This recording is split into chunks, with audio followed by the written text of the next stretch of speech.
We were given 1 year to move to Lumbee, I understand, from wherever we were. 1 year, considering the mode of transportation that we had of canoes and by foot.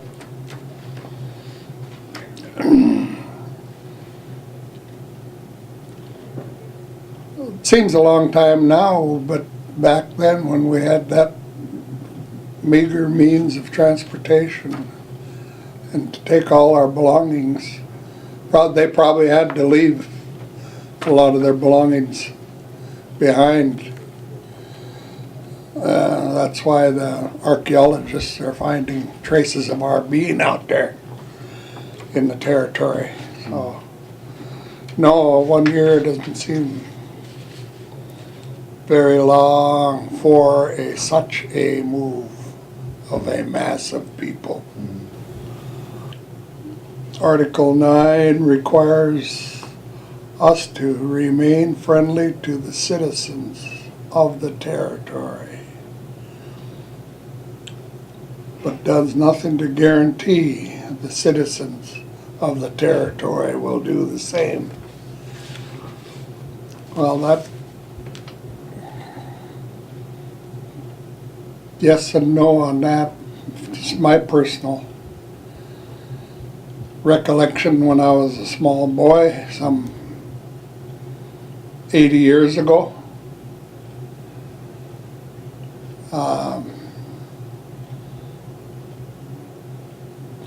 Message I got, small as I was, that it wasn't a very good thing.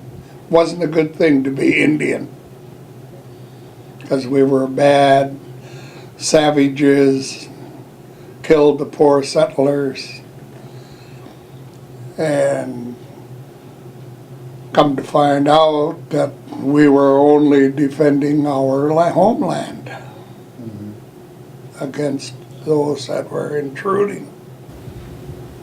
So the treaty save a lot of stuff for us, or does it even help?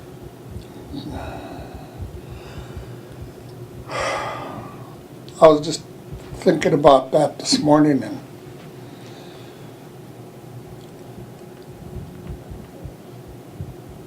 if people act as though we got something out of this treaty, Yeah. where in fact, ever since I've been involved with What About Those Promises, I've had taken a 180-degree turn on the way I think about it. The things that we lost, Yeah. our land, our sacred sites, we're finally gaining that back, and all in the name of progress. Now we're fighting over water. Now we're fighting over fish. Now we're fighting because it's all depleted. The only thing that I'm really thankful for, and I was just saying that to my staff this morning, we're still here. We could have been annihilated. Right. We probably would have been annihilated if we didn't sign the treaty. Right.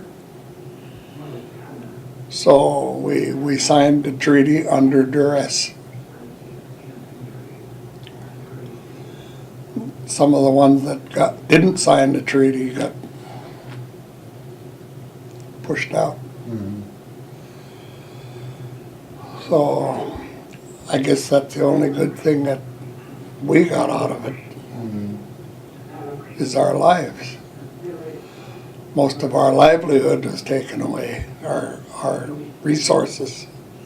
We just lived on natural resources. So I'm glad to be alive. I'm glad that I have the family that I have, and I have grandkids. And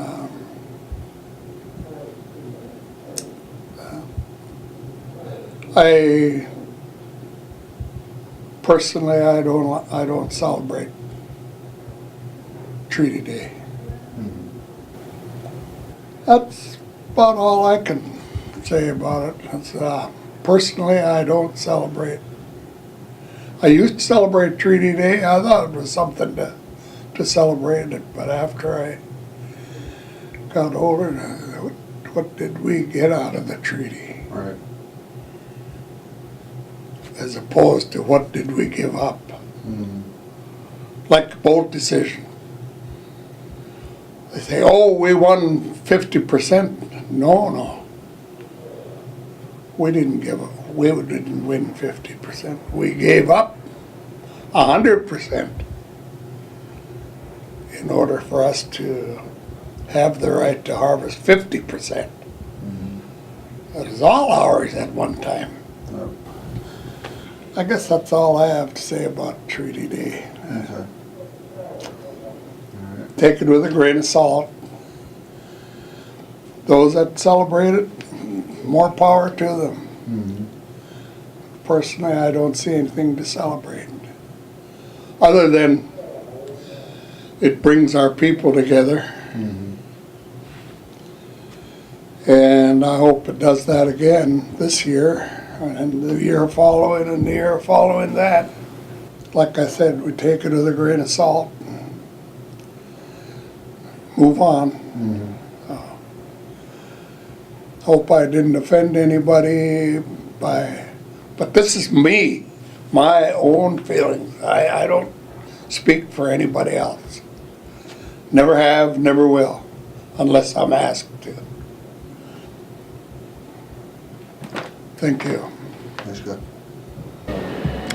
Haishka, Siam Nisjalaja, Siam Quanstanat Senasnat. I am Candace Wilson, and I'm a Lummi Tribal member, and the treaty, the Point Elliott Treaty of 1855, I believe,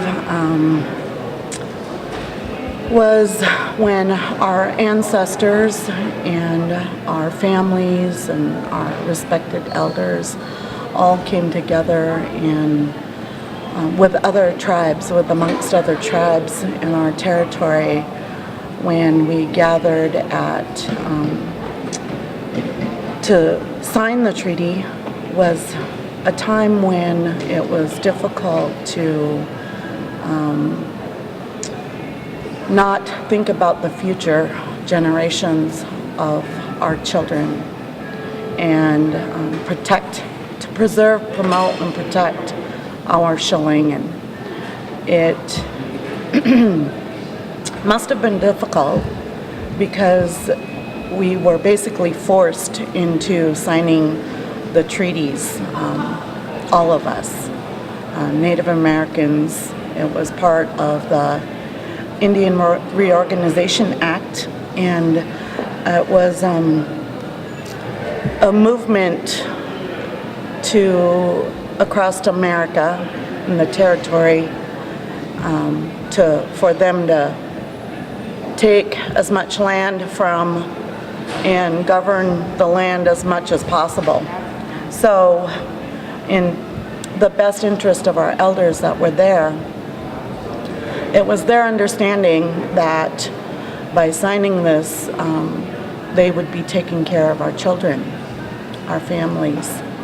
And that included everything that we traditionally were accustomed to, from our fishing rights, hunting, and then there was part of it may have seemed like an opportunity for housing, education, and healthcare. But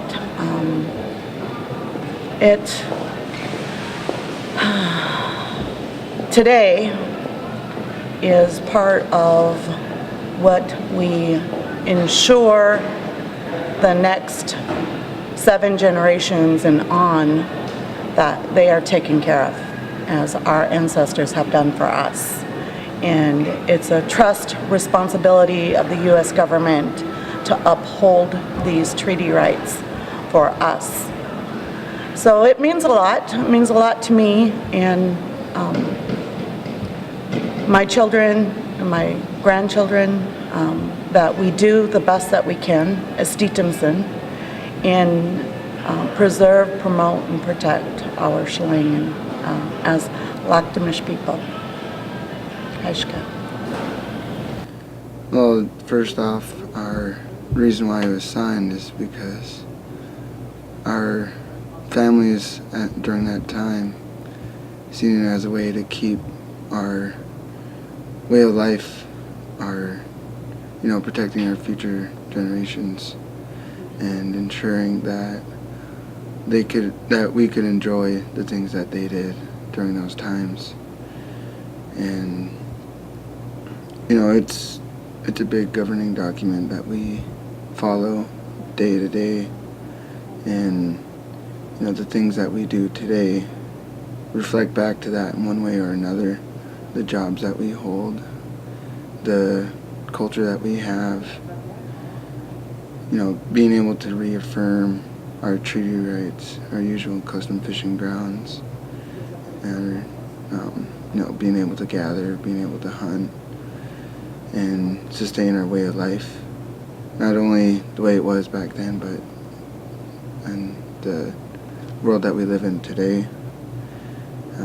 I see it as, our families, they're protecting us down the road, and, we just got to keep working to ensure that they didn't do that without, the support of the people that we have today. So I just want, it's being able to protect our treaty and ensuring that people don't overstep our sovereignty is, it starts with the person, and we'll be able to share our ideas and, fight for it. And if we could all come together, as our families did then, to ensure that, our treaty and our code of laws are abided by, and that we're able to exert our sovereignty in the way that we see fit. So no, in one of the articles it says that they gave us about a year to move to our designated areas. Do you think that was a appropriate time frame? Given back then, they didn't have very many modes of transportation. I think we should have been given more time because, we didn't have the available transportation that the ones who proposed the treaty did at that time. A year now seems like a lot to move, but back then times were different, and yes, we were nomadic, and being able to transition from nomadic to being on a homestead, that's life changing, and 1 year just wasn't enough time. Also, when I read the treaty, I have a hard time understanding what a lot of it's telling me. Do you think our people back then had a hard time, or even a harder time understanding, given that most of them, didn't really speak the English language? Do you think it was really understood by what? Do you think they really understood what they were signing? I believe that at the time that they're aware of the treaty, it was hard to understand, but they're able to get a general grasp on the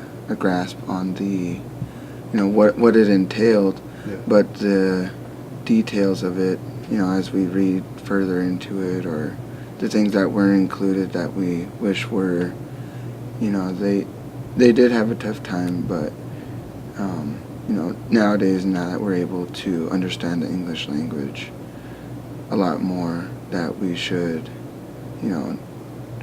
challenge that treaty to where we can get more of our rights included, and ultimately uphold the sovereignty that we were promised. Yeah. So would you say the treaty was a, good thing, not so good thing? Because, like I said, we lost a lot, but we held on to something that we can build off of. So would you say it was, overall in the best interest? I'd say it, it's a two-edged sword. It was good, it was bad. But the good part was that, ensuring our survival and not, making that relationship with the colonists, I guess, the ones that proposed the treaty. Because, if we didn't have the treaty, where would we be today? Yeah. Who knows? We might not be here. Mm-hmm. So, So that, I guess that's the good and bads of the yeah. treaty.